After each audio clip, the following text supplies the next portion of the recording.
Channel کو subscribe کیجئے اور بیل آئیکن کو دبا دیجئے تاکہ ہماری نئے آنے والی ویڈیو آپ تک پہنچ سکے۔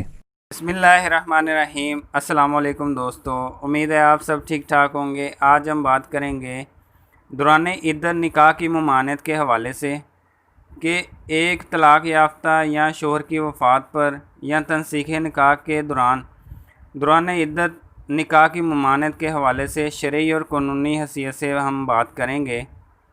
ناظرین، عورت اپنے خاوند سے علیحدگی کی صورت میں ایک خاص مدت تک انتظار کرنا پڑتا ہے۔ اس انتظار کو اصطلاحی شریعت میں عدت کہتے ہیں۔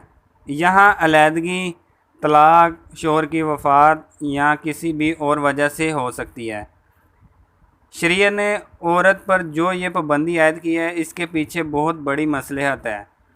اہل علم نے جہاں عورت کے احکام بیان کیے ہیں، وہاں اس کی مختلف حکمتیں بھی واضح کی ہیں، اور اس کی بنیادی اور اہم ترین حکمت یہ ہے کہ نسب کی حفاظت یقینی بنائی جائے، جو کہ شریعت کے بنیادی مقاصد میں سے ایک ہے۔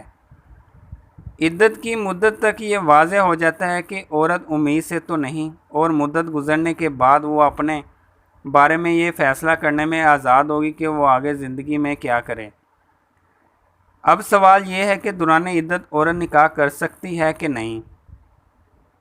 اس ضمن میں ارشاد باری تعالیٰ ہے سورہ بقرہ کی آیت نمبر 235 میں، عقد نکاح جب تک کہ عدت ختم نہ ہو جائے پختہ نہ کرو۔ کسی بھی دوسرے شخص کے لیے ایسی عورت سے نکاح کرنا حرام ہے جو کہ حالت عدت میں ہو، اور اگر کسی نے ایسا نکاح کیا تو وہ باطل ہوگا اور دونوں کے درمیان تفریق کرانا لازم ہوگا۔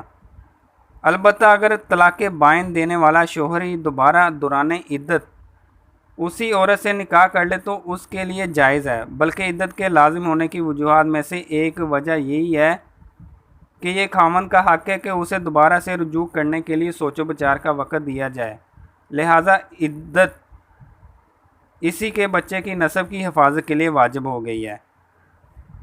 اب قانون کی روشنی میں دیکھا جائے تو دوران عدت عورت اسی آدمی کی بیوی تصور ہوتی ہے، اور طلاق کا سرٹیفکیٹ ملنے تک عورت اسی آدمی کی قانونی طور پر بیوی ہی سمجھی جائے گی۔ اس طرح پھر نکاح پر نکاح کا مقدمہ بن سکتا ہے۔ اگر عورت طلاق کے بعد عدت کی مدت گزارے بغیر دوسرا نکاح کر لیتی ہے تو وہ پھر قانونی طور پر نکاح کے جرم کی مرتکب سمجھی جائے گی۔ عدت کے دوران بیوی کا نان و نفقہ رہائش شوہر کی ذمہ داری ہوتی ہے، اور عورت کا حق ہے کہ اسے دوران عدت شوہر کی جانب سے رہائش فراہم کی جائے، چاہے وہ عورت مطلقہ ہو یا بیوہ ہو۔ اسی ضمن میں ارشاد باری تعالیٰ ہے کہ عورتوں کو طلاق دینے لگو تو ان کی عدت کے شروع میں طلاق دو، اور عدت کا شمار رکھو، اور اللہ سے جو تمہارا پروردگار ہے ڈرو، نہ تو تم ہی ان کو ایام عدت میں ان کے گھروں سے نکالو اور نہ وہ خود نکلیں۔ ہاں، اگر وہ صریح بے حیائی کریں تو نکال دینا چاہیے۔ یہ سورہ الطلاق آیت نمبر جو ہے وہ 1 ہے۔ قانونی طور پر عورت عدت کا نان و نفقہ بطور بیوی وصول کرنے کی حقدار ہوتی ہے، اور جب عدت کی مدت پوری ہو جائے تو پھر وہ آزاد تصور ہوتی ہے۔ تو پھر قانونی طور پر دیکھا جائے تو ایک نکاح جو ابھی قانون کی نظر میں ختم نہیں ہوا، اور اس پر دوسرا نکاح نہیں کیا جا سکتا۔ اسی طرح ایک آدمی جس کی 4 بیویاں ہوں اور وہ 5ویں نہیں کر سکتا، اگر وہ اپنی ایک بیوی کو طلاق بھی دے دیتا ہے تو جب تک اس کی بیوی کی عدت کی مدت پوری نہیں ہوتی وہ آدمی بھی مزید شادی نہیں کر سکتا، کیونکہ اس کی 5ویں شادی شمار ہوگی۔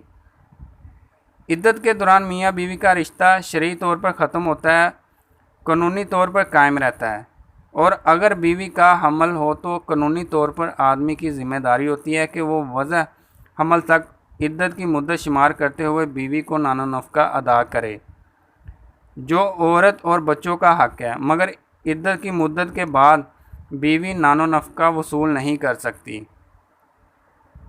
ہاں، جب طلاق ہو جائے یا رشتہ ازدواج شوہر کی وفات یا کسی بھی دیگر وجہ یعنی کھلا، تنسیخ نکاح وغیرہ کی وجہ سے ختم ہو جائے تو پھر سوائے شوہر کی موت اور عدالت کے ذریعے وصول کی گئی طلاق کے علاوہ طلاق کو رجسٹر کرانا بے حد ضروری ہے۔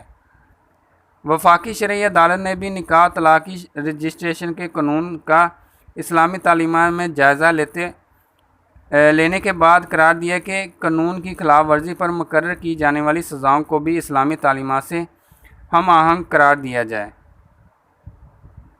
اس کا سب سے بڑا فائدہ یہ ہوتا ہے کہ عدت کی مدت کا تعین ہو سکے گا، یعنی جس دن طلاق ہوئی ہو اسی دن سے عدت کی مدت شمار ہوگی اور اس کے بعد ہی عورت آدمی نکاح کے لیے آزاد ہوگی۔ اکثر آدمی جان بوجھ کر طلاق دینے کے بعد اس کو چھپاتے ہیں یا رجسٹر نہیں کرواتے تاکہ بیوی کو ہراساں و پریشان کر سکے۔ اس ضمن میں عورت فوری طور پر یونین کونسل میں اطلاع دے تاکہ طلاق اطلاع یونین کونسل میں ہو جائے اور سب حالات و واقعات کے تجزیے کے بعد عدت کا عرصہ شروع ہو سکے۔ اب اگر ایک عورت حاملہ ہے تو اس کی مدت عدت اس وقت تک ہوگی جب تک اس کے بچے کی پیدائش نہیں ہو جاتی۔ امام ابو حنیفہ اور امام محمد کے نزدیک اگر ایک عورت عدت کے دوران نکاح کر لیتی ہے تو وہ وضع حمل تک ازدواجی تعلق شوہر سے قائم نہیں کر سکتی۔ اگر شوہر یا بیوی غیر مسلم ہو تو پھر جیسے ہی عورت اسلام قبول کرے وہ اپنے شوہر کو اس بارے میں بتائے۔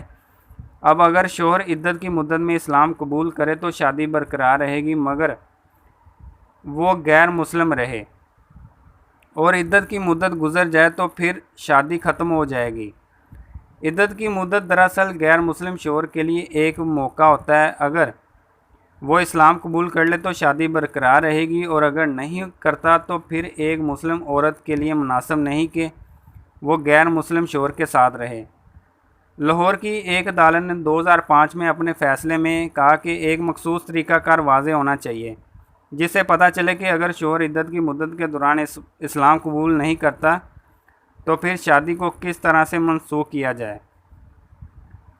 شیعہ قانون کے تحت ایک آدمی اگر ایک عورت سے جس کے بارے میں اسے علم ہو کہ وہ عدت میں نکاح کرتا ہے تو ایسا نکاح باطل ہوگا۔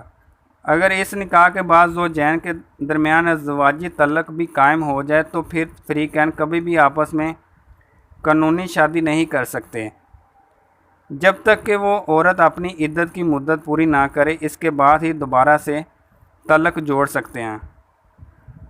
یہ تھی آج کی ویڈیو دوران عدت کے حوالے سے نکاح کی ممانعت میں۔